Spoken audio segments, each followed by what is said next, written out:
Good afternoon and welcome. This is the Mary Grace Show combined today with the Dr. Shawn Baker Show. I'm Mary Grace, and we have with us also Dr. Shawn Baker. This is the Healing America and Beyond series, and we're teaming up here doing a little collaboration. So you may be watching on one of Dr. Baker's channels, you may be watching on one of my channels. Either way, we're very happy to have you here. And if you're wondering how people are finding this, one of the things I recommend is that you go ahead and jump on my website, marygracemedia.com, and get on the mailing list. We do send out an email right before the show to let you know that we are live. And that's really the best way to get that information. And we are live today on X. We are live on YouTube. We're live on Facebook, and we are also live on Rumble on the Mary Grace Media channel on Rumble. And so you can watch on either place, and we appreciate it. And please be sure and like, subscribe, follow, do whatever it is that they ask you to do on any given platform. But again, you don't want to miss notifications. Go to marygracemedia.com, get on the mailing list, and we will let you know usually within an hour before we go live for these shows. And so today we've got a lot to talk about, and we also are going to be doing some Q&A toward the end of the show. That is something that we promised the last time we talked, and Dr. Baker reminded me. And so we ask that you please hold your questions because they will get lost in the chat if you put them in now, and we don't want to miss your questions. So please hold on to your questions. But please let us know where you're watching from. We do have somebody here from Berlin, Germany, and it looks like we're getting more and more people coming in. So we do appreciate all of you, and we are happy so far about the success of this series. So we're going to keep it going as long as you guys are joining us. Yeah, it looks like you can tell if they're from YouTube or Facebook or whatever, so that's cool. So we can see Yeah, if people are yeah. on. So So we see cool. people jumping on Yeah, there's X. So we're on X. multiple platforms. So there we go. Yeah. That's a cool thing. And I just sent you my link, so you'll retweet that, so we'll get even more people coming I in. already did. I'm on top of it. I already did it. Oh, he's okay.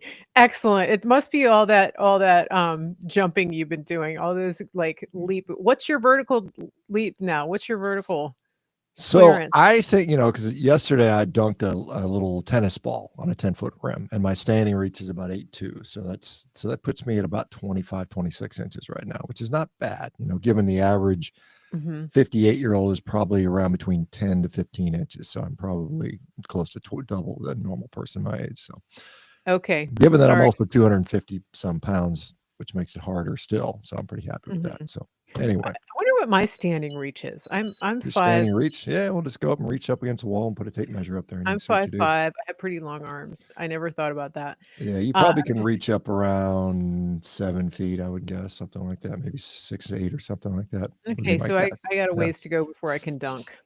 Yeah, it Uh, might be. It might be a bit of work. You could get there, but yeah. Do you follow knees over toes guy? Speaking of dunking. so Ben, yeah, I've seen Ben stuff for years. I mean, and I Yeah. think I think his focus, obviously he dunks the basketball he talks about, but his focus has mostly been on improving knee health and knee function. And there's, I mean, and I know people saying, well, you got to go do knees over toes guys for junking, but there's a lot of stuff. I mean, the reality, I mean, the basic reality to be able to dunk a basketball, you just got to bring your strength level up. You've got to have, you got to right body composition. You can't, and I'm a little heavy. I need to probably get down to 240 to really get there. And then lots and lots of plyometric, isometric, Mhm. stuff that you need. Then there's some technique to it. You got to have it, with Yeah. your Yeah. approach and all that stuff. So I am, I've got plenty of research, and I dunked for the last time I dunked, I was 50. I mean, I've been dunking my whole life, so I know how to Okay. dunk a basketball. It's just I Okay. haven't worked on it in many years, and so it's time to get back Without to it standing on a chair. without standing on a chair. Exactly. Yeah. So for those of you who aren't up to speed on what we're talking about, Dr. Baker has been posting a lot of his exercise videos, and we talked about that on the last show. We talked a lot about exercise, and I'm just going to go out on a limb and say that's actually really your sweet spot, your passion, even though you have become known as the leader, one of the leaders in the carnivore space in terms of diet. uh, it was pretty obvious to everybody listening that you just came alive when we started talking about fitness, and that's definitely your lane. So I'm sure we will get more questions about that. it's definitely inspiring. And one of the things, in case anybody missed the last episode, he really Dr. Baker really broke down sort of how to start and how to get into things like sprinting, especially if you have limitations, and how to do that safely, which I thought was incredibly valuable information. And so that was episode 4 of this Healing America and Beyond series. So definitely go watch that. It was, I think, the latter half of the show. And so we will, we'll revisit some fitness topics from time to time. But if you go to Dr. Baker's Instagram or his X, you'll see him jumping a lot because he's been working on dunks. So that's kind of fun. And I'm working on healing my body from some pretty intense autoimmune situations. So I'm not jumping right now, but I'm easing into just getting my body back and doing more healing. So I'm trying not to over stress, but at the same time I'm trying to emphasize strength and conditioning without sending my body into like cortisol hell. So it's definitely different. And speaking of bodies, do you want to start by talking about the weight issue? Because that seems to be coming up a lot, and you've made some comments about carnivore diet and weight gain and things like that. What do you think? Yeah, sure. I mean, first of all, a lot of people have tremendous success losing weight on carnivore diet. Many of them do it effortlessly. In fact, that's probably the experience for, dare I say, a majority of the people. Because they find, when they give up all this ultra processed stuff that drives excessive eating behavior. We know these ultra processed foods are literally designed to make us overconsume them, and we do regularly. That's probably one of Yeah. the leading causes of obesity, quite honestly. And so a lot of people will lose weight on carnivore. Now, some people will say you can eat unlimited amounts and eat until you're full and keep eating as much as you want, and you'll never gain a pound of body fat. And that's just, frankly, just not true. I mean, it's not true at all. There are, I'm here to tell you that's not true.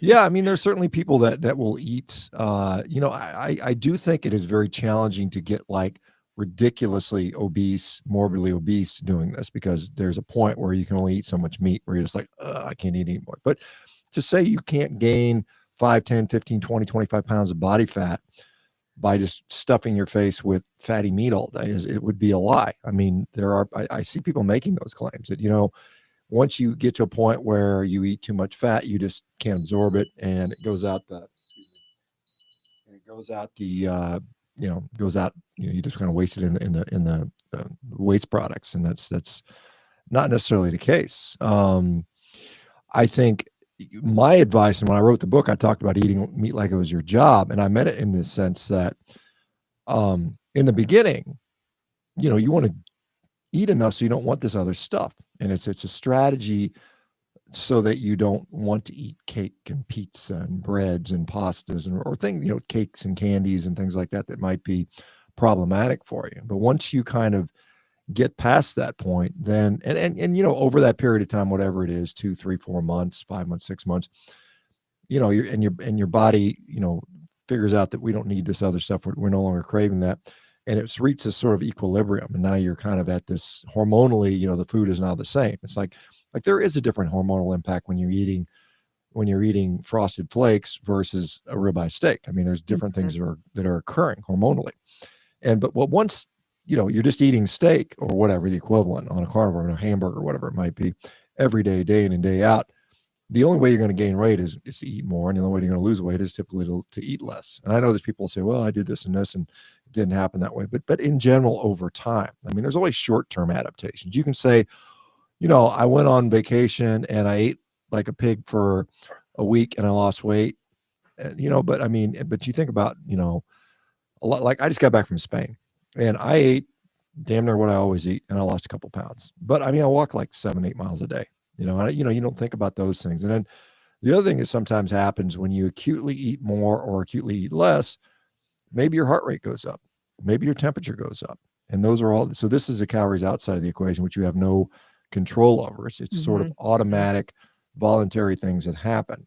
And so, I mean, you have to be, I mean, there's some level of reasonability here. This is why, these people that say that, calories are important and they matter, there's a truth to that, but it's not the only thing. I think when people say it's all about calories and nothing else matters, that's also problematic because there is an impact on the quality of the food and the types of food you have. So it's kind of a combination of So those it's things. You not can't. just calories in, calories out. It's That's it's not necessarily. I mean, mm, because in theory and in practice, you can eat more calories than you did before and actually lose weight. Now, it depends on the quality of those calories, how much is absorbed, how much of that is protein. Protein we know is going to have a higher thermic effect. So you could design a diet where you ate 2,000 calories of donuts and then you ate 2,300 calories of protein. You would lose weight even though you ate more calories, most likely in that scenario. So either it's or yeah, I on mean, the protein. yeah, but I mean, the calories do have a role both on the in and the outside, but the outside is dependent upon the metabolism and the outside is dependent on the hormones. And so I can't sit there and just say, I'm going to raise my body temperature right now and just think about it. I mean, maybe if I run and get all sweaty, I can do that. But I mean, just sitting there, I can't say I think I'm going to operate at 99.7 degrees today. And tomorrow I'm going to run at 96.8. I mean, it doesn't happen. You don't have any Yeah. control over that. That is all dependent upon hormonal fluctuations, thyroid function, so on and so forth. So, but the quality of food affects those things. So in a way, it's a multifactorial thing. Mhm, mhm. Well, and one thing, so, one person who comes to mind is, your friend, one of our friends, Bella, steak and butter gal, and so she was really malnourished, having been a vegan for years, and she was inflamed, she had all kinds of skin problems, she actually, didn't have her period for quite some time, and then when she started carnivore, she gained, I think, about 20 pounds. And it was not just muscle. People say, "Oh, you're gaining muscle." Well, no, and the same thing happened to me, like, it's not just muscle, like, you're getting bigger, right? Usually muscle is more compact. And so, your clothing sizes are going up, you're getting bigger. And, but then I think about a year in, she started to normalize and drop the weight. And now you look at her, she's very slender and that's all, she eats a lot. She eats high volume. Um, and so I think she's a good example and she talks about this. She's very open about it. Uh, but for people to say, everybody loses weight on carnivore, it seems like it's a lot, it seems like it's sometimes it's people who are, very heavy to begin with, who have a lot of weight to lose. Have you noticed, like, trends or certain groups, for example, like women post-menopause? Do you see a difference in, women like me, when it comes to this? I mean, it's been on my mind a lot because of what happened to me, right? You hear these stories of just this tremendous weight loss, and then you start doing carnivore, partly for health reasons, for everybody has a different reason or reasons, and then you gain weight, and you're like, I'm a little bit panicked right now because that's not what I thought was going to happen, right? So what do you see? Are there any trends or patterns that you see with different body types, different age groups, things like that? Or is it Yeah, I mean, certainly if you have a lot of weight to lose, if you come in and you're 100 pounds overweight, it's pretty routine. And I would say the vast majority of those people will drop significant weight and sometimes very quickly. They might lose 60 pounds in 3, 4, 5 months, yeah. and that's not unusual at all. What often is the case, like you mentioned in the case of Bella, aka Steak and Butter Gal, when you come into something malnourished and maybe too thin, you may put on weight. I mean, it's not like, it kind of normalizes you or normalize you in the correct direction in many cases. Mhm. And even with body fat, I mean, women in particular, they basically just have more body fat than men do, and they need more body fat. And sometimes if you're very, very lean, you're going to put on body fat and maybe you were too lean. I mean, that can be an issue. I mean, we know that, like, when we look at, like, for instance, health outcomes and we look at BMI, once you start, your BMI starts getting too low, then the health outcomes are actually negative. Once you drop below, say, BMI of about 18, then we start seeing, you know, negative health outcomes. And so the sweet spot Mhm. seems to be, you know, that 20 to 25 range, or 20 to 22 or something like that. Okay. And, you know, the other thing is you're correct to point out that a lot of times women more so than men, and particularly menopausal women, have a greater challenge with weight loss in general, and that's irrespective of any diet. It doesn't really matter. I mean, it's one of the Mm. things that many women lament about going through menopause is they start to put on fat, and they put on fat particularly around their belly more than they ever had in many cases. Because their hormonal pattern shifts, and the reason that women tend to store fat in their kind of hips and thighs, and guys tend to store it in their belly is there's a hormonal distribution pattern to that. And there's also a biomechanical pattern for that. Because if you think about, if I said I want to give you a backpack to carry around for 6 hours and it weighed 25 pounds, and I said, where do you want to carry that? And if you said, I want to carry it at the end of my arm on my hand, your arm would very rapidly get tired, right? And you wouldn't be able to do it. Yeah. But as a guy, I want to put it where my center of mass is. And you think about where the center of a mass is from a man versus a woman. Well, men have broader shoulders. They have more musculature up top than most Mhm. women do. That raises their center of mass to about their belly button level. Whereas Okay. women have, you know, kind of equivalent muscular sized legs, but their shoulders are much slender and smaller. So then their center of mass is lower. And so it biomechanically makes more sense to carry that little bit extra body fat, you know, kind of in the hips. Whereas the guys, it makes more sense biomechanically around the belly. And that also is tied into hormones, because hormones, you know, we know based on our hormones what we are, male or female in most Mhm. cases.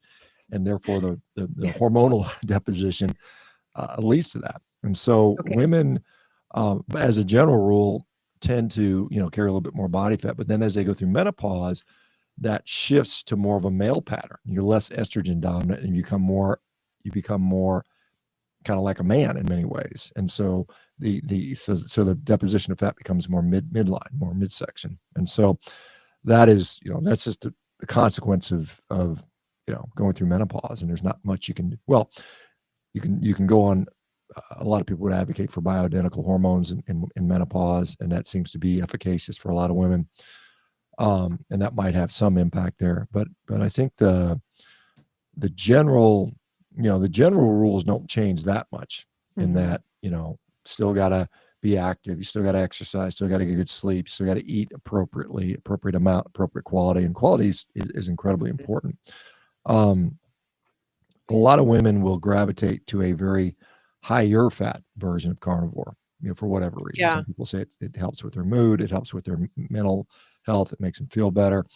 And that does have a consequence with body fat deposition, depending upon how much you eat, you know. And you can certainly lose weight on a high fat diet. In fact, most people on a carnivore diet, irrespective of how lean they eat, is still going to be high fat relative to a standard diet. A standard diet, Right. most people would consider about 30% fat by calorie. Carnivore diet, the leanest people are going to be is around 50% for the most part, that'll range up to maybe upwards of 85 to 90% fat by calorie. So most people like personally, I'd say 60% of my calories come from fat. So I'm still on a very high fat diet. It's also high in protein. You know, my protein is 40% of my intake or something like that, which, you know, the average American's eating about 15%. And the rest, Mm. obviously, carbohydrates are making the difference there. So it does Right, it does right, play a yeah. role. Yeah, that makes sense, and then I think too, you know, women in general, women my age have spent many, many years dieting, and we also went through the fat-free phenomenon, which was just horrible on everybody's health, but I think it hit women pretty hard, women, my age, because we came of age right when that was getting push into the mainstream. And so a lot of us spent about 20 years focusing on low fat, high carb. And then also that was the most, I think the busiest and most stressful years for a lot of women. And so then you end up with cortisol imbalances, right? You end up with autoimmune. You end up with all of the consequences of this perfect storm of poor diet, restrictive eating, yo-yo dieting, stressful lives, you know, because that's when women are doing careers, children, um, marriage. Like it's a very high stress time for women. And then you get to my age and you're kind of coming out the back end of that and you know, you're looking for a solution. And I think that you have to be realistic and say, yes, this is an incredible solution, but it's definitely not a quick fix for a lot of people, even though you can see certain results and changes quickly. I think you have to be realistic and understand, okay, it was 20 years of insanity or more for a lot of people, 20 to 30, maybe longer of this crazy low fat, high stress, high cortisol lifestyle, um, low sleep, all of these things. And then going through all the hormonal changes women go through, I think that you do kind of have to understand that women after a certain age kind of have their own category. And I'm saying this to the women out there because I see this a lot in the carnivore groups that women my age are like frustrated. They're just going, I've been doing this. I got this going on, this going on, this going on. Don't give up. um, you may just need to, you may need some other support too while you're in the process. And this is something you've talked about. Like, don't just drop all your meds if you're taking prescriptions and things like that. And also work with a team that can help you if you need that, right? And that's something you guys are doing with Rivero. You're Yeah, helping. yeah, exactly right. Yeah, thanks for that. Yeah, yeah, I Yeah. mean, it is something, and I mean, there's a lot of people that start a diet. I mean, you don't need a doctor to start a diet. I mean, your grandmother can tell you what to I eat, mean, and there's like with no your meds, like if you're on no, you meds. don't know exactly. That's the point I'm trying to make is Yeah. like, there are, if you're on medications, particularly depending on the type of medication, and you dramatically change your diet, um, there can be problems with that in some cases. If you're on high, blood pressure meds, and you change your diet, and all of a sudden you become hypotensive, and your blood pressure is really low, you could conceivably, have a problem where you like stood up, got lightheaded, fell down, and whack your head, or you're diabetic and you're on all these blood glucose lowering meds, and all of a sudden you change your diet, and now your blood glucose is bottomed out and you're hypoglycemic, and then the same thing happens. You have an injury, you fall down, God forbid you have a seizure or something like that. That's known to happen with profound hypoglycemia. Same thing with like psych meds, the antidepressants, SSRIs, like Mhm. things like gabapentin, those types of medication, or Neurontin is known, trade wise. Those things all have strict taper protocols. Or if you're on multiple blood pressure medicine, which one do you stop first? Well, there's known ways you're supposed to do that. So yeah, it's helpful to have doctors that are used to it. And our doctors are all used to taking people off meds, because that's mostly what we do. We rarely put people on new meds. We're mostly taking them off meds, because of what we're doing with the support we're providing, and we're effectively achieving remission of many conditions. We're seeing it, and we just, we have, and our patients, they graduate. I mean, we don't keep them forever. We don't Mhm. sit there and say, see you for the rest of your life. Here's your meds for the rest. So we get people fixed, and then, maybe 6 months later, 8 months later, we're like, okay, fly free, give you the tools and the power. And I think that's a way we should be doing it. We should be curing diseases. We should be seeking to get people actually healthy, not just medicating their Yeah. symptoms, which is what healthcare has devolved into, unfortunately, because it's very profitable. That's the reality of this, and Mhm. it's a sad reality, and I think it's doing a disservice to most people. And Yeah, so you're really about empowering and helping people to take control of what their of their own health, right? Um, and I put that up on the screen. If people are just listening on audio, it's revero.com, revero.com. That's Dr. Baker's co-founder there, and that's telemedicine that is focusing on functional root cause and getting people free of these issues rather than creating lifelong subscriber patients, um, which is what the pharmaceutical industry does. yeah, I mean, the pharmaceutical, I mean, the standard allopathic medicine is a better business model for sure, because you just have, you know, renewed subscriptions for the rest of their lives. This is like Yeah, all the new drugs that come out, the GLP-1s. Oh, you got to take them for the rest of your life. It's just like, and if you look at drug development, almost all drug development is designed for lifetime usage. I mean, this is where this is the model. None of them are looking at like a one shot, solve your problem, cure your disease. It just right. doesn't exist, because honestly, that's not the way you cure disease. So they're going to this, we want you to be on a drug for the rest of your life, and so we can collect money from you for the rest of your life. And Mhm. that that's a good business model. I can't blame them for doing that. I mean, you Well, can it's yeah, from the especially ethical if standpoint, from the yeah, business standpoint, you can't blame them. especially if it when insurance gets involved, right? Because then it becomes this sort of symbiotic relationship between the doctors and the insurance companies and big pharma. They're all entangled together. And, what do they say? A patient cured is a customer lost, right? And Yeah. you talk about disease management instead of actually helping people to get free of these things. So the allopathic model is about just managing, and a lot of times it's the system that we're in that creates these problems. The food system, the highly processed and things like that.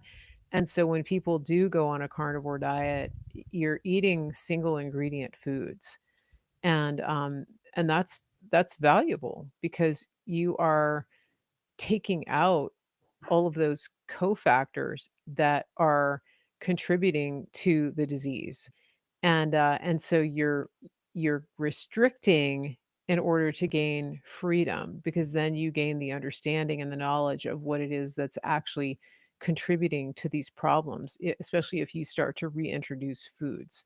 That's one of the values of the carnivore diet is you really, really scale down the types of foods that you're putting in your body. And so you can get a really good indicator of what is the problematic food simply by reintroducing something. Once you're free of symptoms, you reintroduce something and then you have symptoms again and you go, okay, that was the food and where it's not worth it for me to have that in my life and I'm no longer going to eat that. Um, and I think that's what people miss when they talk about uh, people often ask like, what do you do about vegetables? Aren't you going to ever eat vegetables again? Aren't you ever going to eat fruit again? And I think when people start to understand, well, maybe somebody does reintroduce vegetables and then they get joint pain, then they get inflammation. And so why would you reintroduce those at all? Or why would you bring them back into your life if every time you reintroduce them, you have more problems? Just doesn't make sense.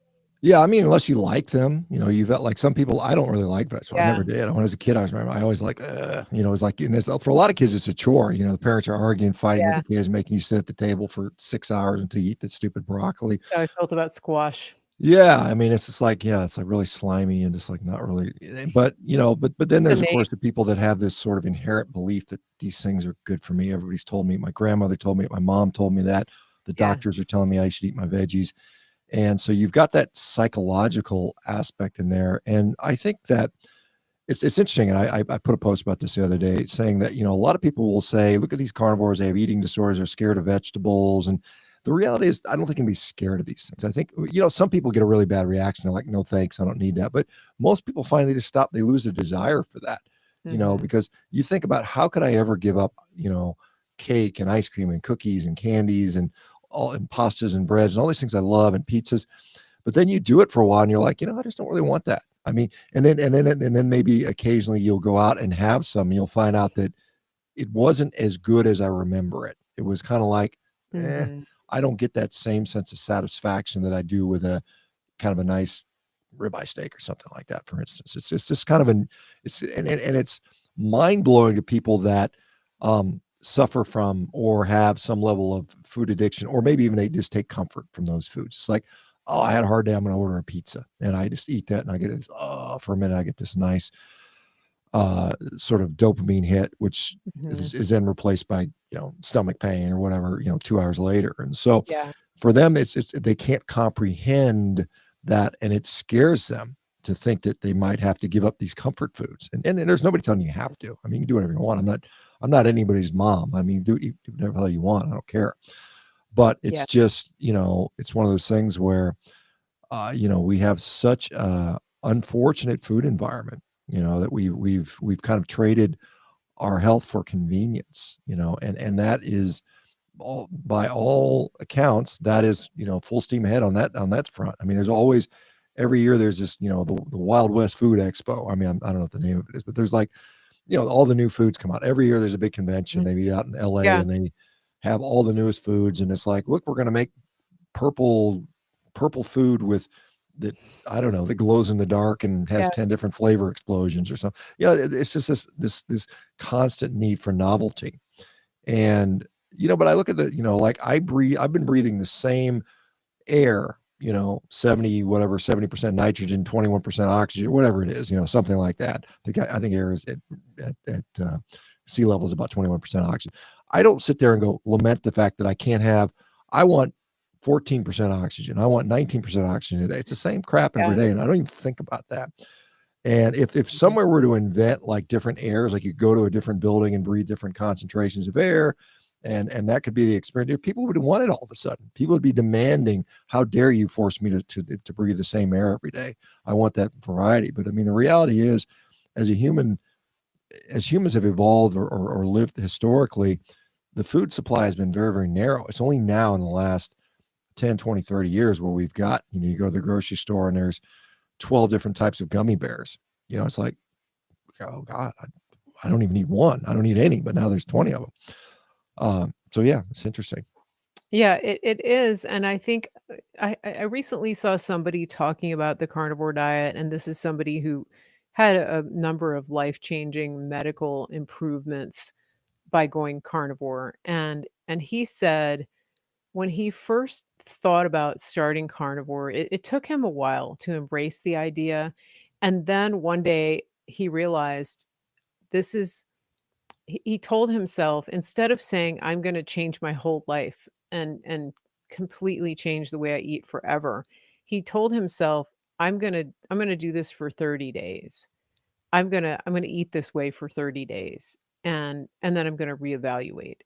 And he said that was really freeing for him because it wasn't a major, um, lifestyle commitment of thinking of never ever having some comfort food that you like again. And so, he actually did end up being strict carnivore just because of the benefits he was seeing, but he was taking it pretty much 30 days at a time. And he was never telling himself, "You can't ever have X again."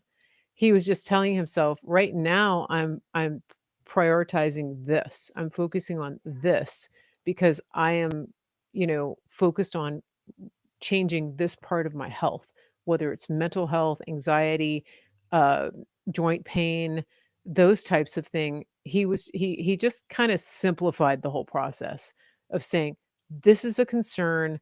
I'm eating this because I've heard and read from people like Shawn Baker that this can help me." And so it's a 30 days. I'm giving it 30 days. That's it.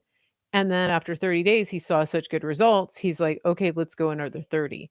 And so for some people, those little, um, biohacks, or what is it? It's sort of like a feedback loop where you're kinda telling yourself every day, "Alright, I'm on day 2, 28 more days. This is what I'm doing right now."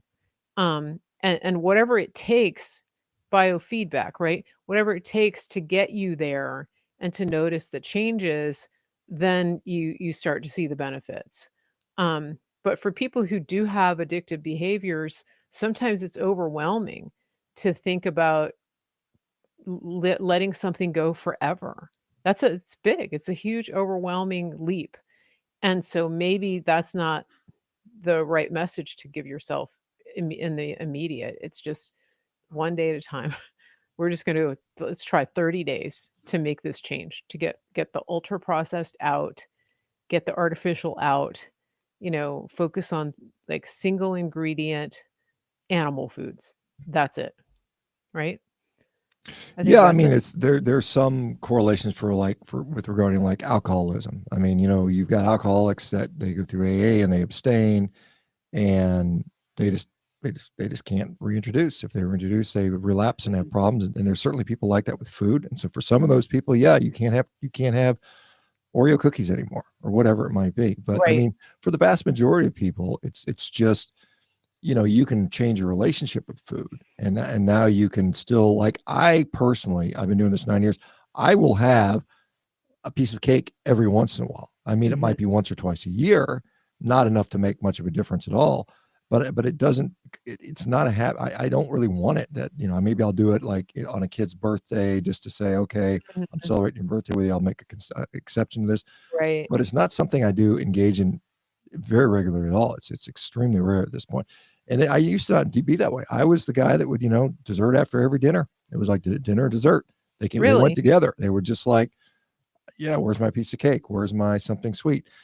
I don't do that anymore. I don't want to do that anymore. I don't Mhm. desire it. It's not that I don't want to. I just don't really, there's no desire for it, which is to me really freeing in a way, because people say, well, it must be restrictive. But the reality is it's mentally freeing, which Mhm. I think is kind of priceless in many ways. I think so too, and I think one of the things that I noticed was you don't have to take emergency food with you when you leave the house. So if you're satiated on enough fat and protein, you're not having these sugar dips. Whereas like when I was on more of a plant-based lifestyle, you kind of had to feed the beast all day long. And when you got, even like within an hour or two of eating, you would have these wild sugar dips. And so you had to have emergency food with you when you left the house, which was, like you're going on to do errands and you have to have food in the car. That's not the case with carnivore because you're so stable. Your blood sugar is so stable. So there's not, at least for me, like there's not a sense of being hangry, which is kind of a big deal. And speaking of hungry, we do need to take a quick break here to hear from one of our sponsors. And this is perfect timing because we're going to talk about beef. We have our friends that help sponsor today, and that is our friends at griddownchowdown.com. This is what do you do if you are storing a bunch of meat and the grid goes down and you lose your power? Well, you have a stash of grid down, chow down freeze-dried beef, and this is American-grown, American ranchers that are doing an amazing thing. They're freeze-drying, ground beef. They also have burger patties. They have, fajita steak meat, things like that, and you can just go to their website, griddownchowdown.com, and use promo code Mary Grace, and you will get some specials by using that promo code. So it's right there. One of the specials is that if you do the subscription, you're going to get some buy one get one deals, and that's where they send it to you every month. They do prioritize the subscriptions, and keep in mind that this is a family-owned business, so you're not getting the super quick turnaround that you would get if you're ordering from something like Walmart or Amazon. So just keep that in mind. They are kind of more of a boutique business, and so they're making to order. And so please be sure and check that out. I'll put the link up here on the screen. This is American freeze dried beef. It is griddownchowdown.com, and then use promo code Mary Grace. That is a perfect sponsor for the show that we're having today. And again, we want to remind you that Dr. Baker has Rivero.com as a source for you to get the help that you need with your health questions and hopefully with reversing some of these things and getting you graduated from a lifetime prescription model to freeing yourself through diet and lifestyle. So that's rivero.com. Um, and let's see, should we jump? Let's jump into some questions. We have a couple of questions, and this is the time, whatever platform you're watching on, if you have a question, start with QQQ. That way we know that it's a question. We can easily pull it out of the chat and let us know what your questions are. Did you see the questions in the beginning of the show, Dr. Yeah, yeah, Baker? I can, Okay. yeah, some All thoughts right. on grass-fed butter. Yeah. Yeah, I mean, it's fine. There's nothing wrong with it. I mean, Something else. I think the one sort of caveat I would put out there is that the definition of grass-fed is probably not what you think it is when it comes to labeling. And so, if you think your cow is only eating grass when it finishes, that may or may not be true, even if it says grass-fed on the label. So I just want to put that out there. There's the USDA or the grocery store labeling is often very deceptive, even when things like grass fed, whether it's grass finished beef.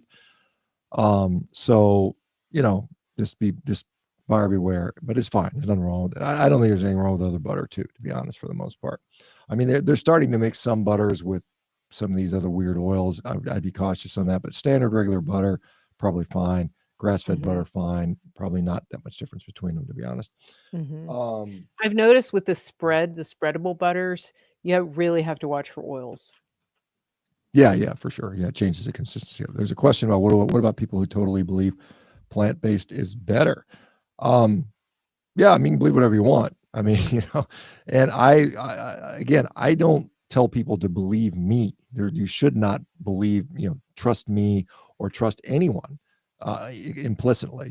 Just test it out for yourself. See, I mean, I got a lot of people that, I mean, Mary says she kind of was mostly plant based at one time, and now she's carnivore. She can probably relate her experience. I can tell you the majority of the people that have come from plant based to go carnivore will almost always say carnivore was way better for them Yeah. in their own experience. Now, I mean, you can point to various studies out there, but they're not necessarily reflective of your own personal experience. And so, I don't know if you want to comment, Mary, on that. I will. One of the things I mentioned earlier is that when I was mostly plant-based, first of all, I was consuming a lot of seed oils, because I was focused on the quality. For example, if it was, organic, non-GMO, expeller pressed safflower oil, things like that, I was under the illusion that that was, a healthier than something like Crisco. Turns out it's not, it's all industrial seed oils. But the other thing that was happening too is that I was never really satisfied. I never really hit satiety, which, was a big deal because I mentioned earlier that I would have to take emergency food, and I was hungry all the time because my blood sugar was not remaining stable throughout the day. And the fact is I was borderline, um, insulin resistant. So I was really pushing pre-diabetes. My A1C was creeping up there. And that was on a plant-based diet that I thought I was pretty healthy. And I was eating organic green shakes and things like that. The other big thing, two things, was joint pain. I've had knee problems for years and years. I've had all kinds of treatments. I was doing knees over toes type of exercises, and still had this sometimes shooting pain in the front of my, especially one knee on the left side, and that is virtually gone with eating a high fat ketogenic diet, mostly I would say ketovore. Uh, and and then my mood, the anxiety lifted, and that was something that didn't improve really on a plant-based diet. It was always this low level undercurrent of anxiety, and that is something that I never actually thought of that as being a food-based situation. I thought it was some kind of moral failing, you know, that I couldn't control my emotions or that I was not having enough faith or that I was somehow failing on a personal level that I couldn't get through situations without having this strong undercurrent of anxiety. And so it is a personal decision when and every time I think every time you add something or every time you decide that you want something in your life, a big question becomes, what am I willing to add? What am I willing to give up? And I think it's the same with carnivore. Are there things that I'm willing to take out of my life, out of my diet, in order to have more mental clarity, in order to have no knee pain, um, to be able to do the things that I want to do. For me, it's yes. It's yes, this is worth it. It's worth it for me to prioritize fat and meat over whatever organic plant-based snack food I was eating. Um, and so that was kind of a no-brainer for me.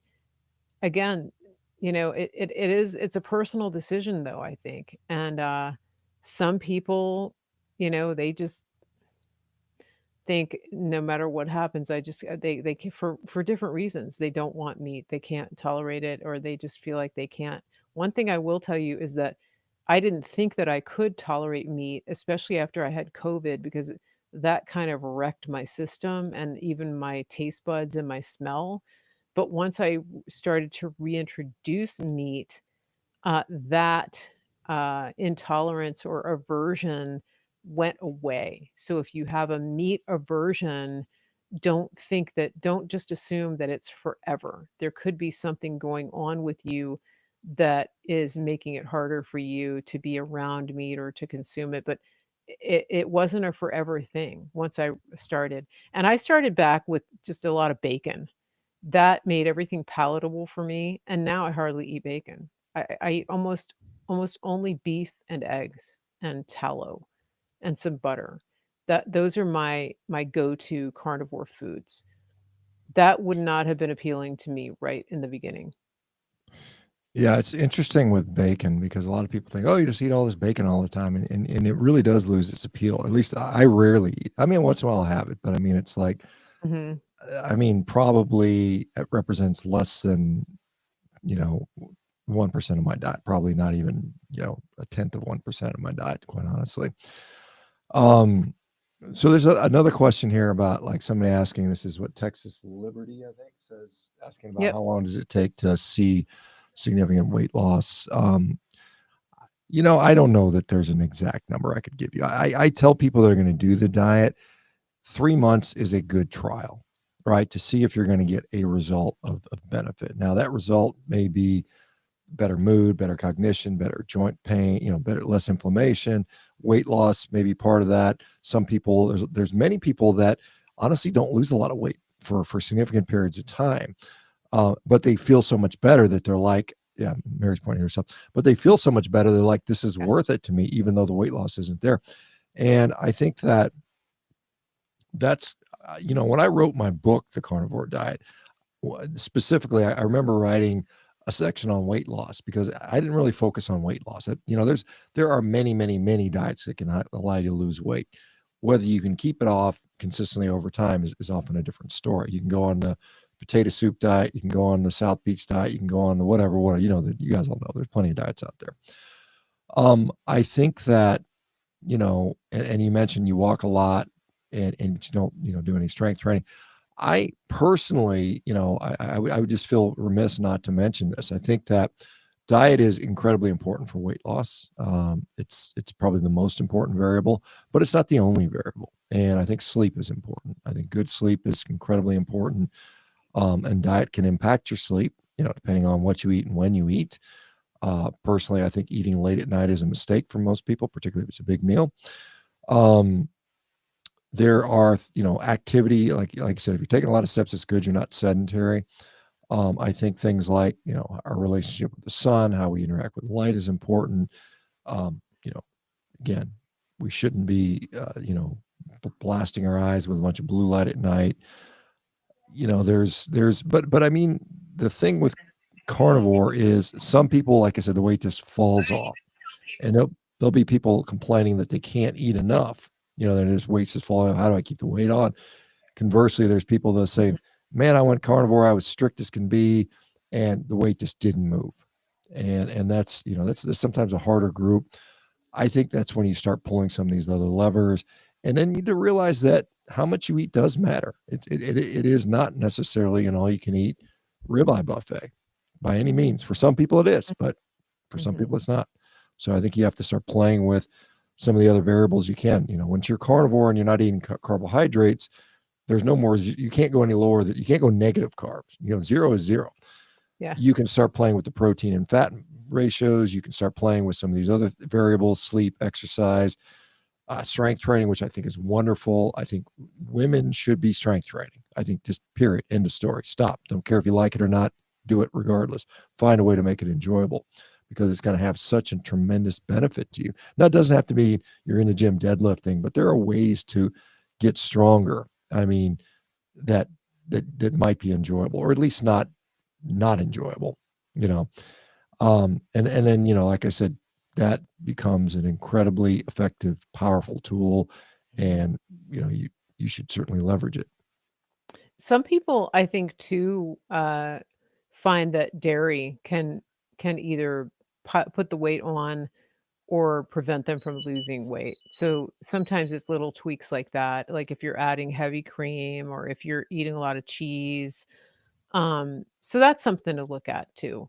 I've noticed that seems to come up a lot in conversation. Um, I want to read this question because I think this has to do with volume eating, and this comes up a lot. Brian on YouTube is saying, I tend to overconsume calories no matter what diet I follow, including carnivore. What would you suggest to lose body fat but still not overeat on carnivore? I think you addressed some of that. Yeah, I mean, you could go on the all cockroach diet and you probably lose weight. I mean, that would I What think about you the sardine diet? well, yeah, maybe that too. I mean, there's people out there doing these sardine fasts, and I'm like, yuck. Yeah, I mean, but I mean, the reality is sustainability. You cannot sustain a diet where you just hate the food. You're just not going to do it. So, I mean, I think that in one thing, and in many ways, I'm a guy that can eat a lot of food. I mean, I used to walk around routinely eating 8,000 calories a day. I mean, that was just normal for me, and I did that You for and 20. Michael Phelps. Yeah, I mean, I did that for like 20 years. But I walked around at 285. I mean, for reference, I'm 250ish right now, and I still can put it away. If you told me eat as much as you want and don't and you're not going to gain weight, I could easily sit there and eat 4, 5, 6 pounds of ribeye steak every day, and I would gain fat, and I will, and I do. So I think it's something that you have to sort of one timing of meals is very important in many ways. I mean, you just kind of train your body when to eat in relationship to your daily schedule. I mean, I find for me what works really well is if I can push that first meal back a little bit and it's a big meal, like instead of eating at 10, I might eat at noon. So if I eat this big meal at noon, then I can, make it longer into the day without hunger. And then maybe that late night, that later meal of, something small is all I need to get to bedtime. Right. Mhm. And then the other thing is to realize that cravings that you might have, which drive you to eat, are hormonally driven for the most part.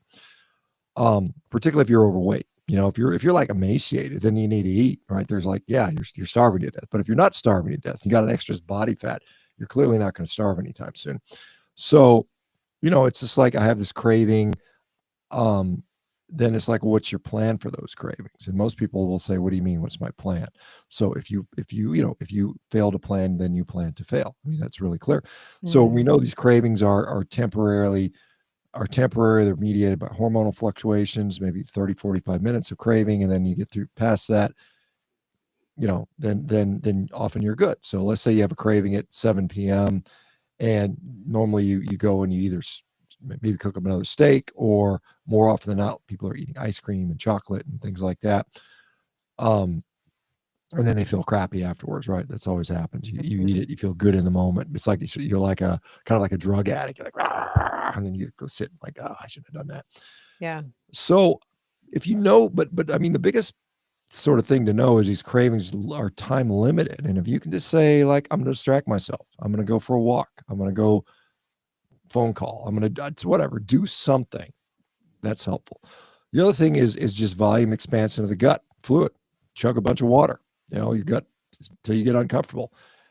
That's gonna make you uncomfortable that you want to eat something for about 30 minutes until your body absorbs it. That may be all you need to get those cravings to pass. So a good strategy now that it's springtime and it's nice pretty much most places, 7 p.m. you got this big craving, chug a bunch of water, go walk around the block for a couple times, and then come back. And then more often than not, and you just start making that in happen. And then eventually what happens is you're sort of that sort of habit of stretching the gut out and eating all this food sort of goes away, and you just don't have the volume, the tendency to crush that volume like you used to.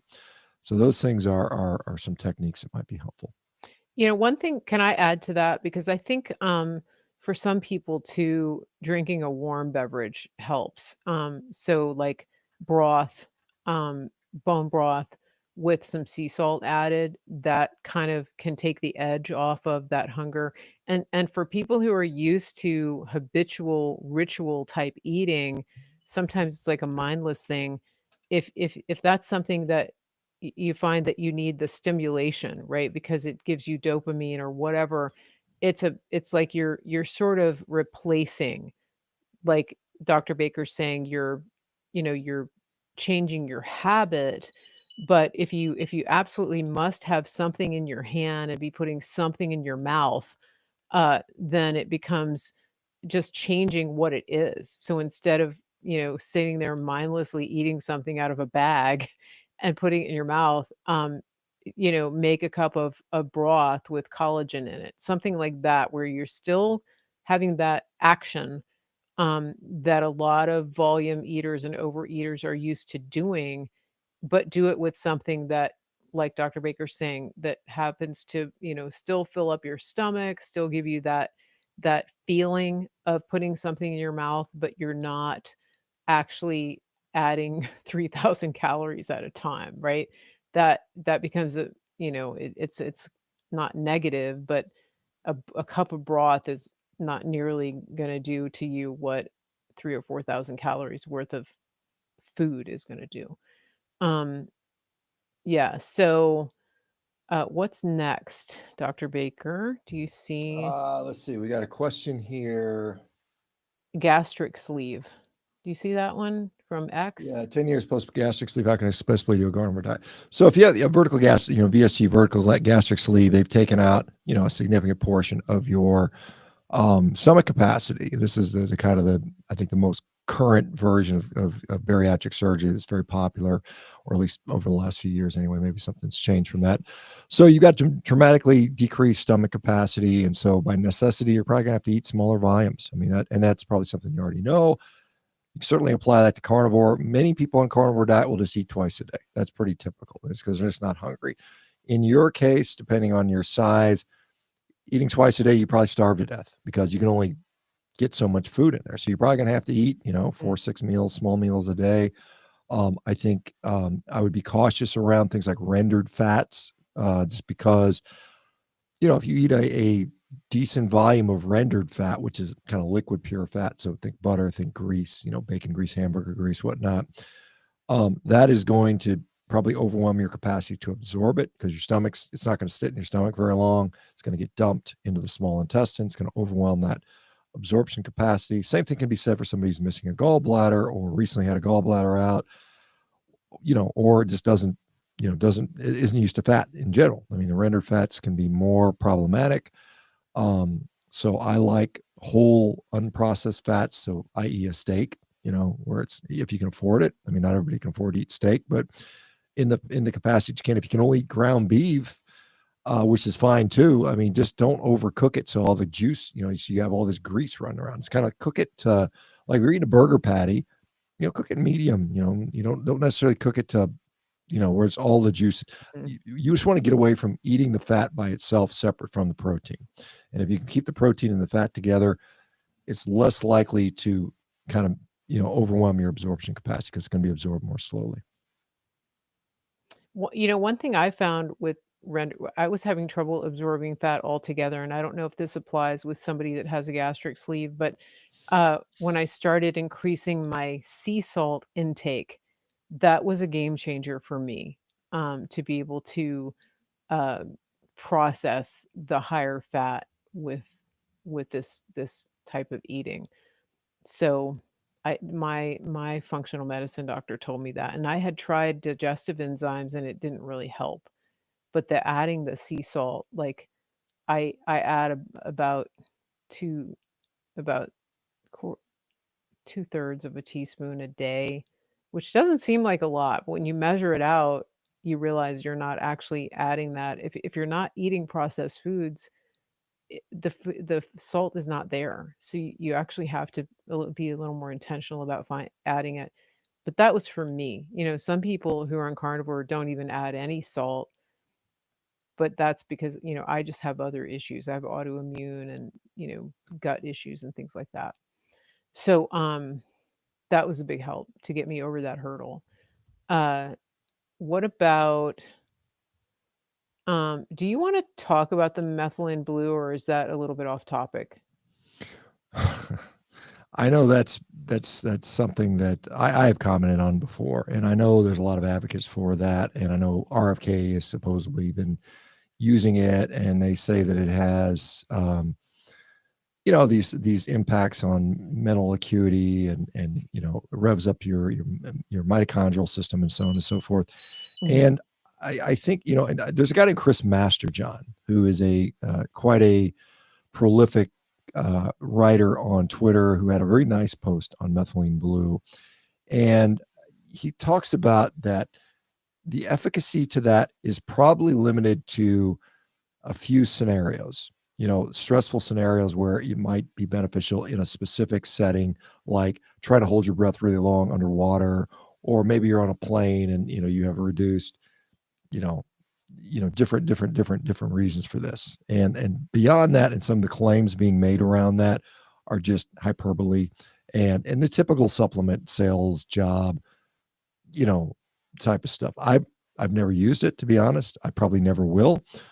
I suspect, I may be wrong here, but I suspect 3 years from now, almost no one's going to be talking about methylene blue. They're going to be on to the next thing. It'll be the next whatever. Yeah. It'll be the next peptide or whatever. You always everything's goes through hype. I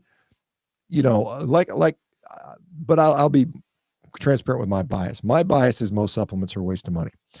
I don't care if there's AG1 greens or whatever, or liver Mhm. pills or whatever, carnivore supplements. I think it's Yeah. all scammy and not worth your money.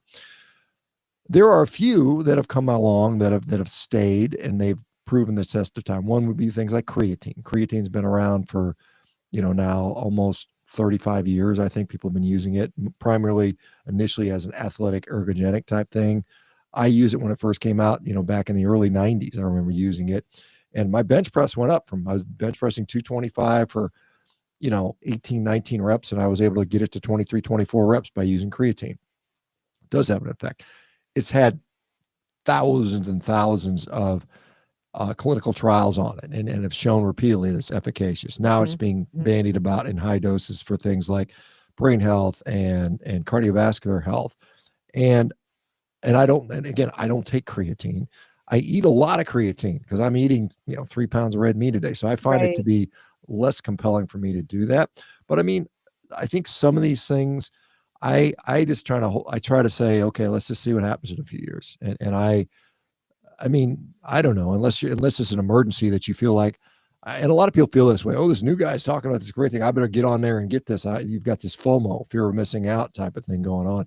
So I just tell people that just, give it a couple of years and see what happens. I mean, Right. is there some drastic emergency that you can't wait to stick blue stuff on your tongue? Um, I don't know. Mhm. That's my philosophy. I mean, when I was training to be a surgeon, one of the training surgeons told me, and one of my attendings said, "Hey, it's never good to be the very first, but it's not but also don't be the last guy." So it's just basically Yeah. let stuff play out, let the people that they can experiment with that, but the hype is always there. I mean, the internet is a hype machine, and you just don't know it's true. And now it's gotten even worse. You've got all this AI created crap that who knows if it's true or not. So Mhm. it's gonna be really hard to discern this stuff. So I would just say wait a little bit and see what happens and see if it's still there, because there are some people that will actually have problems with this stuff, quite honestly. Or most likely, the most likely scenario is, people will say, I feel something, I feel a buzz, but I mean, it's just like, a lot of these like pre-workout, they just throw a bunch of caffeine in there, caffeine buzz, and they think it's a magical effect. And the reality is, but what did it actually do to me long term? Is it provided a Mhm. benefit? What if you get dependent on this stuff and you can't function without turning your tongue blue every 6 hours? Then where are you at? Mhm. Because so you gotta figure out what's Yeah. think about that. What if I got to a point where I was addicted? I don't say addicted to this stuff, but I felt bad if I didn't take it every day. Dependency. When you don't want the come down to be worse than what you achieved with that. So it's one of those things where I would just say be mindful of those problems. Yeah, interesting. It looks like we have one more question. Do we have time for that? The question is there about? Yeah, insulin. It's John on X. I'm not insulin. How I'll read it. I'm not insulin resistant or anything, but had my cholesterol rise and liver enzymes elevate after 6 weeks of carnivore. I had no weight change, but my body composition is improved. I'm 28% body fat down from 31%. Any suggestions? Well, So, again, I would say, I mean, good that your body composition is improving. 3%, depending on how it's measured, how reliable that may or may not be. I mean, a lot of times you can look in the mirror, and if you've got less, less, some of you guys remember that Special K commercial. Can you pinch more than an inch? You reach mhm, down if you can grab more than an inch, and it's a problem. And so you want to get to that point where you can't pinch an inch. I mean, I think that's where you need to mhm, get. So improving that is generally going to be a good thing. I don't think there's any negatives to improving your body composition, to a point. You don't want to get emaciated, but there, as far as the sort of, changes in a couple labs, one, we have to realize that these are dynamic labs. They change every day. So you could take them tomorrow and they might be very different reading.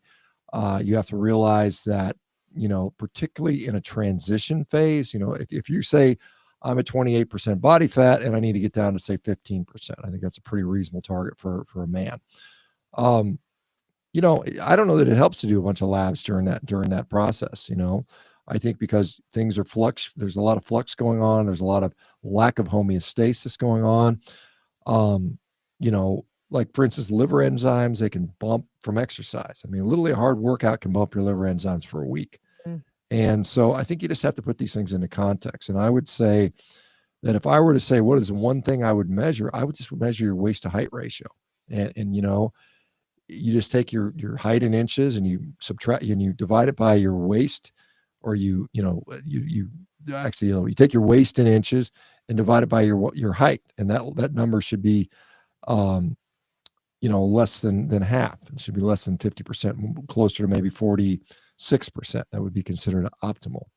And I would okay. focus on that and just worry about that for a while. And then you'll see how these other things in your life relate to that. How does my joints feel? How does my sleep? How does my mood? Am I still snoring?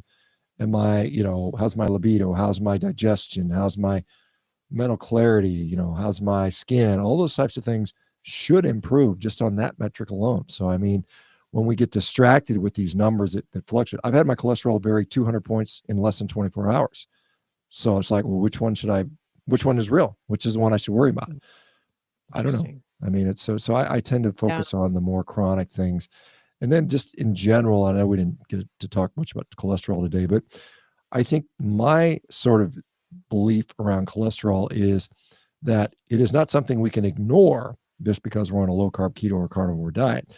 It may have an impact on our cardiovascular health. Cholesterol is necessary. We need it. I mean, I'm not necessarily saying you need to drive it down to zero, like some people say. Some folks in a lipid and cardiology clinic are sorry, specialties might say. I would say that depending on your age, if you're over 40, it's probably wise to get some kind of imaging. You're irrespective of what diet you follow, irrespective of what your cholesterol is. It's probably helpful to know what's going on in here so that you can properly um, assess risk, plan for risk, modify risk in those ways. And So what kind anyway, of imaging? What would be the so I think imaging? the first thing that I would get over age 40 is something called a coronary artery calcium scan, a CAC scan.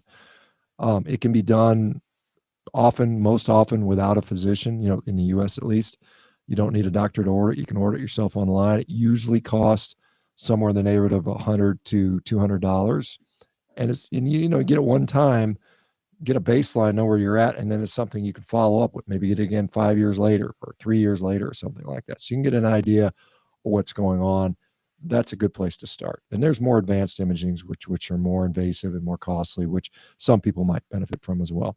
Mhm, and that scan you're talking about, the coronary artery, there are, different people who are I know, like, Dr. Berry posts about this.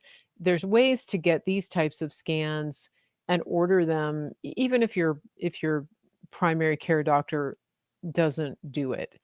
There's ways to get labs, that you can do. I don't have those sources right now, but, maybe somebody in the chat also can drop that to you, and give you that information, or Dr. Baker can drop it in the replies on X. Um, So, Dr. Baker, we started out today behind the scenes talking about the keto CTA scan, and we didn't get to that in the conversation.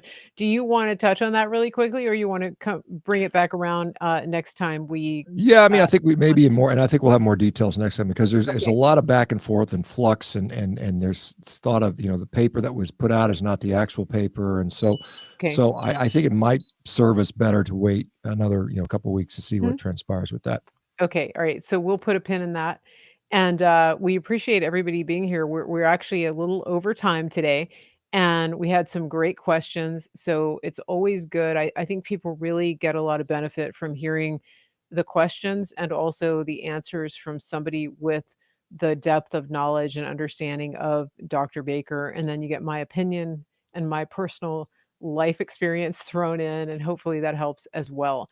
And so again, if you want to make sure you don't miss these shows when we do the Healing America and Beyond, please go to my website, marygracemedia.com. You can sign up for the email list there.